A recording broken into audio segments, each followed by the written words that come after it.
High friend, hello, welcome to my channel. आज मी तुम्हाला सांगणार आहे की इडली कशी बनवायची आणि ते पण बिना सोड्याची आणि बिना इनोची. म्हणजे मी त्याच्यामध्ये इनो आणि सोड्याचा वापर करत नाही, कारण मला ते आवडत नाही. सोडा टाकण्याने 2-3 इडली खाल्ली की पोट भरून जातं. त्याच्यामुळे मला इडलीमध्ये सोडा आणि इनो टाकत नाही मी. त्याच्यामध्ये बघा, तुम्ही बघू शकता डाळीमध्ये मी भिजू घातलेले आहेत मेथी दाणे, आणि इथं तांदूळ पण आपलं भिजलेला आहे. आता हे तांदूळ आणि डाळ आपल्याला मिक्सरमधून काढून घ्यायची आहे. आता हे मी पहिलं तांदूळ काढून घेते मिक्सरमधून.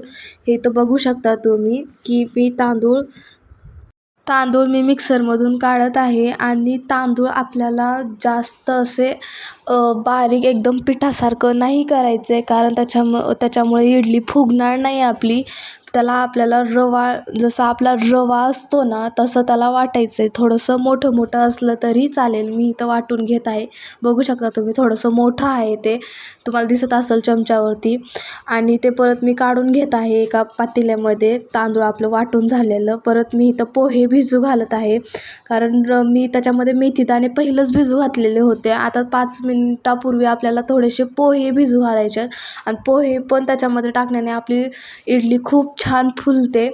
आणि नंतर इथं मी डाळ आणि मेथीदाणे घेतलेले आहेत वाटायला. आणि आपल्याला डाळ बारीक वाटायची आहे पिठासारखी, मोठं मोठं नाही ठेवायचं आपल्याला. डाळ एकदम बारीक वाटून घ्यायची आहे. मी इथं डाळ पण वाटून माझी झालेली आहे. आता मी पोहे आणि डाळ थोडीशी वाटून घेते.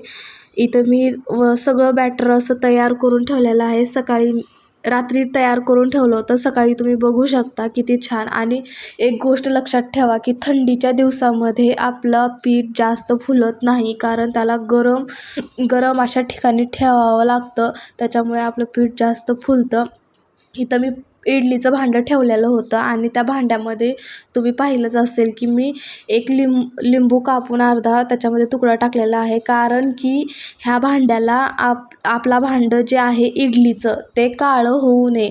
कसं आपलं जर्मनचं भांडं असतं आणि ते पाणी उकळल्यानंतर काळं होऊन जातं आणि परत ते घाण दिसतं. आणि आपलं जसं नवीन भांडं आहे तसं नाही दिसत ते. त्याच्यामध्ये लिंबू टाकल्याने त्याला काळसरपणा येत नाही आणि काळंही आपलं भांडं पडत नाही. माझं इथं इडली पात्र नवीन होतं, म्हणून मी त्याच्यामध्ये लिंबू चिरून टाकलेला आहे. तुम्ही कधीही यूज करून बघा, यूजफुल आहे की लिंबू आपण टाकल्यानंतर आपला भांडं कधीच काळं होत नाही. मी इथं टाकलेलं आहे, पाणी गरम करायला ठेवलेलं होतं. आणि इथं मी इडली पात्रामध्ये इडली भरत आहे. त्याच्या आधी मी त्या इडली पात्राला तेल लावून घेतलेलं आहे, कारण तेल लावण्यानं आपली इडली खाली चिटकत नाही आणि काढल्यानंतर व्यवस्थित अशी निघते. त्याच्यामुळे मी इथं तेल लावून घेतलेलं आहे. आणि इथं मी ठेवत आहे इडली. आणि इथं इडली ठेवत आहे मी. कधीही इडली ठेवताना क्रॉस ठेवायची आहे आपल्याला, कारण आपलं इडली छान फुलली पाहिजे आणि कुठंही कच्चापणा त्याचा राहिला नाही पाहिजे. म्हणून आपल्याला कधीही भांडं ठेवताना क्रॉसच ठेवलं पाहिजे, कारण क्रॉस ठेवण्याने आपली इडली जी आहे असं व्यवस्थित अशी वाफली जाते. त्याच्या आतमध्ये कुठेही कच्चापणा राहत नाही. कधी काय होतं की पूर्ण इडली शिजते आणि साईडला त्याचा कच्चापणा राहतो. इथं बघू शकता माझी इडली खूप छान झालेली आहे. चला तर मग मित्रांनो, भेटूया पुढच्या ब्लॉगमध्ये. Bye bye.